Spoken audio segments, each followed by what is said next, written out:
एक गांव में राम और श्याम नाम के दो दोस्त रहते थे।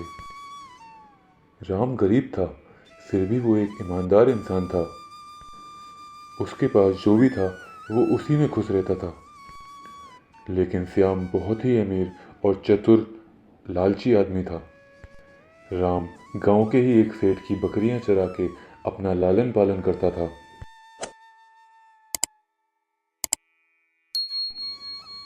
एक दिन राम बकरियां चराने के लिए जंगल जाता है। बीच में वो थोड़ा विश्राम करने के लिए रुक जाता है। तभी उसकी आंख लग जाती है और कुछ देर बाद जब वो उठता है कि उसकी बकरियों में से दो बकरियां कम थी। हे भगवान, दो बकरियां कहाँ गई? पता नहीं मेरी आंख कैसे लग गई। अब मैं क्या करूं? मालिक तो मुझे बहुत डांटेंगे।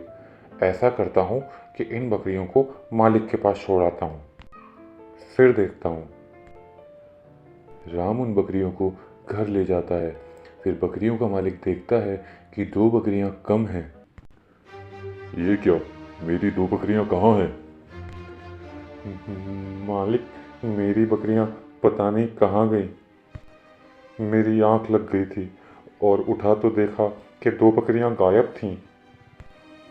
क्या, तुम सो गए थे? मैं क्या तुम्हें सोने की तनख्वाह देता हूँ? माफ कर दो मालिक। देखो राम, मुझे मेरी खोई बकरियां चाहिए। कहीं से भी उनको ढूंढ के लाओ, मुझे कुछ नहीं पता।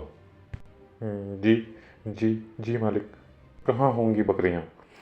ऐसा करता हूँ, जहाँ वो खोई थी वहीं जाकर देखता हूँ। जहाँ पर बकरियां खोई थी वहाँ ढूंढने के बाद राम आगे जंगल में काफ़ी दूर निकल जाता है और चलते चलते उसे एक बूढ़े बाबा मिलते हैं। बाबा, क्या आपने यहाँ मेरी दो बकरियां देखी? हाँ बेटा, मैं बताता हूँ। क्या उससे पहले तुम मुझे कुछ खाने के लिए दे सकते हो? बहुत दिन हो गए, कुछ खाया नहीं है। राम सोचता है, मुझे भी भूख लगी है, पर बाबा काफ़ी भूखे होंगे, उन्हीं को दे देता हूँ। बाबा, ये मेरे पास थोड़ा सा खाना है, शायद इससे आपका पेट भर जाए। शुक्रिया बेटा, भला हो तुम्हारा। तुम्हारी बकरियों को मैंने पहाड़ी के नीचे जाते हुए देखा। जाओ, तुम्हें तुम्हारी बकरियां वहां मिल जाएंगी। ठीक है बाबा, आपका बहुत बहुत धन्यवाद। यह कहकर वो पहाड़ी की ओर निकल जाता है और शाम हो जाती है। कुछ दूर चलने के बाद उसे एक गुफा दिखाई देती है। अरे, ये तो एक गुफा लगती है और काफ़ी रात भी हो गई है। क्यों ना आज रात में यहीं विश्राम कर लूँ। फिर वो गुफा के अंदर जाता है। उसे काफ़ी थकान महसूस हो रही थी, इसलिए वो वहीं लेट जाता है। थोड़ी देर बाद उसे भूख लगती है। फिर वो सोचता है, बहुत भूख लगी है, काश कुछ खाने के लिए मिल जाता। उसके ऐसा कहते ही सामने ढेर सारा खाना आ जाता है। यह देखकर राम बहुत ही हैरान और खुश भी हो जाता है और खाना खाकर वो लेट जाता है। कुछ समय बाद उसे ठंड भी लगती है। ठंड लगने की वजह से फिर वो कहता है, काश यहाँ पर एक चादर होती तो मैं उसे ओढ़ लेता और मुझे ठंड नहीं लगती। और इतना कहते ही वहाँ पर एक चादर भी आ जाती है। लगता है ये एक जादुई गुफा है, इसलिए मैं जो भी बोल रहा हूँ वो सामने आ जा रहा है। ये बोलकर राम निश्चिंत होकर सो जाता है। फिर अगली सुबह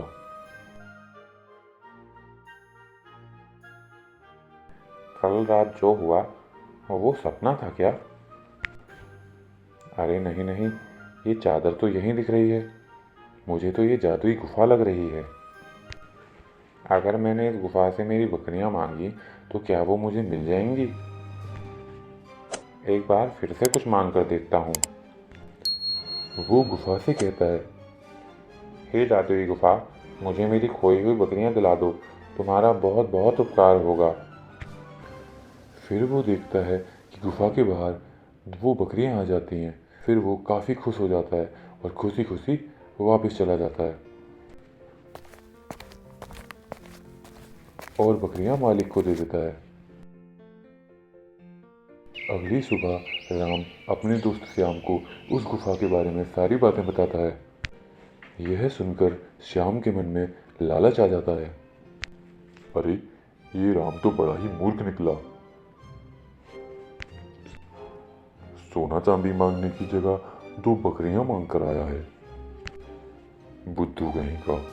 अब तो मैं जाऊंगा उस गुफा में और ढेर सारा सोना मांग के धनवान बन जाऊंगा और फिर मुझे कभी काम करने की जरूरत नहीं पड़ेगी। मस्त आराम से अपनी आगे की जिंदगी जीऊंगा। अगले दिन श्याम उस गुफा की तलाश में निकल जाता है और गुफा को ढूंढते ढूंढते काफी आगे निकल जाता है और वहां उसे वही बूढ़े बाबा दिखाई देते हैं। बाबा, यहाँ आसपास क्या कोई गुफा है? बेटा, बहुत भूख लगी है, कुछ खाने के लिए मिलेगा क्या? मैं यहाँ खाना बांटने आया हूँ। अगर मैं आपको ये खाना दे दूंगा तो मैं क्या कद्दू खाऊंगा? तुम्हारी भूख मिटाऊं और मैं खुद भूखा रह जाऊं? कोई बात नहीं बेटा, तुम्हें जिस गुफा की तलाश है वो वहीं दूर थोड़ा आगे है। यह सुनकर श्याम जल्दी जल्दी गुफा की ओर बढ़ने लगता है।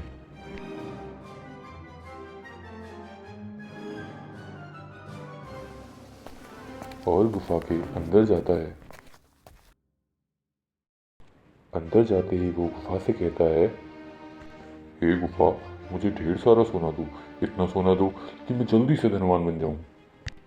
इतना कहते ही वहां सोने के सिक्कों की बारिश हो जाती है और बारिश इतनी होती है कि उन सिक्कों के नीचे श्याम दब जाता है और इसके साथ ही श्याम और उसके लालच दोनों का अंत हो जाता है। तो दोस्तों, इस कहानी से हमें यह सीख मिलती है कि लालच बहुत बुरी बला है और हमें कभी भी लालच नहीं करना चाहिए। लालची इंसान कभी खुश नहीं रहता।